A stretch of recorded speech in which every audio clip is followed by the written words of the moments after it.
Welcome to today's deep dive. Today we are unpacking a really intense, highly unusual document known as Case C404.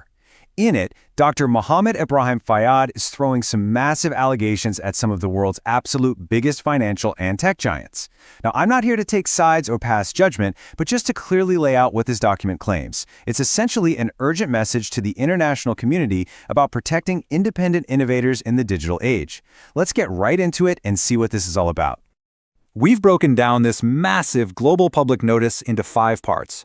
First, the confrontation document itself. Then, the alleged mechanisms of digital plunder. Third, the deeply personal financial siege during his medical recovery. Fourth, the network of institutions that allegedly ignored him. And finally, his total refusal of partial settlements. Okay, Section 1, the Comprehensive Confrontation Document. So what exactly is Case C404? Well, the document defines itself right out of the gate not as a standard complaint, but as a global public notice. It's an urgent legal escalation directed at the international community and ethical institutions. Dr. Fayyad uses this to expose what he claims is systematic financial extortion targeting an independent academic innovator. He frames this not just as a personal dispute, but as a severe, systemic threat to scientific integrity itself. The language he uses here is just incredibly strong. He literally calls his experience a financial field execution. He outlines core allegations of a deliberate starvation of Arab talent, specifically targeting his private property and scientific integrity. He argues this is a designed intentional siege meant to bring independent minds completely to their knees. Let's move on to Section 2, which looks at the actual mechanisms of this alleged digital plunder. How does this plunder actually work?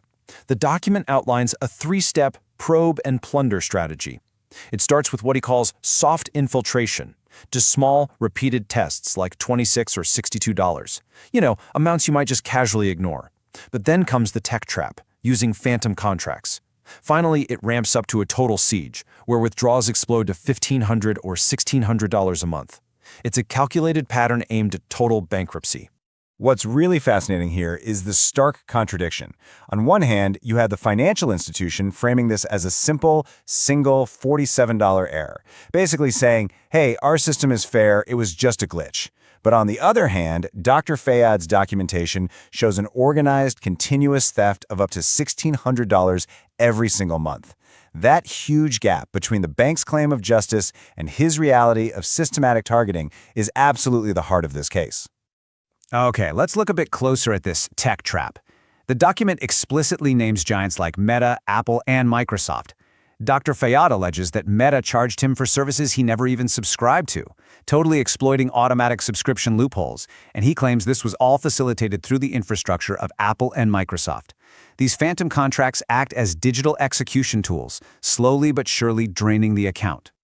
Now we reach Section 3, and this is where the human toll becomes incredibly profound. This part is honestly just gut-wrenching. While all of this financial drain was happening, Dr. Fayyad was actually recovering from a heart transplant.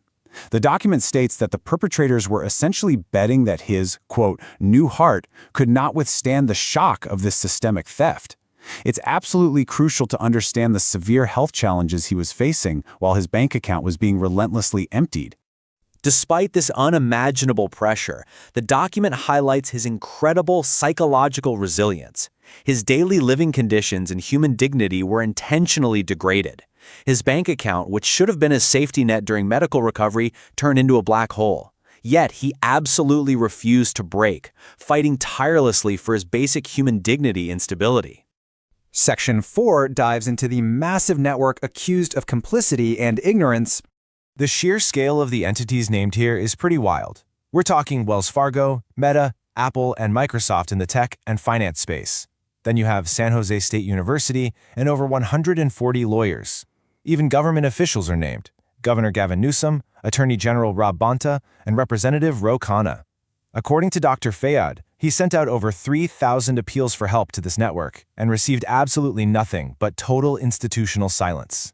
So what are the actual consequences of this silence? Well, Dr. Fayyad claims it has given rise to a digital law of the jungle. He explicitly ties this coordinated alienation to racial and identity-based targeting, specifically pointing out his identity as an Arab, Muslim, and Egyptian. To him, the fact that the entire system stayed quiet proves that institutions will simply abandon independent minds that don't fall in line. Finally, Section 5. His outright refusal of settlements and his path to restoring his rights.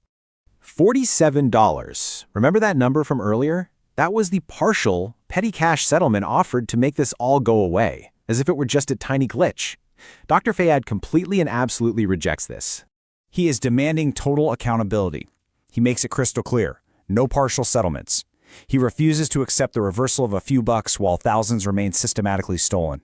His core demands are the full restitution of all stolen funds, which, again, exceeds $1,600 per cycle, and holding every single perpetrator fully accountable. And he's not just stopping at legal demands. As a direct countermeasure against these corporate giants, he announces the launch of the iSoul and AITG platforms. These are designed as a nonprofit haven to protect independent knowledge and intellectual property.